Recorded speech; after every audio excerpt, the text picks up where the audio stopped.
Hi, in this video I am going to show you how to install GCam on your Vivo Y200. Step 1. Visit our website by clicking on the first link in the description. Step 2. On our website, go to the download section and download GCam APK file. Step 3. Go to video instruction section on our website. There you will find step-by-step guide on how to install that GCam APK.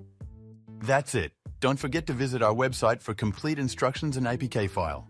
Lastly, here's some GCam versus stock camera app comparison.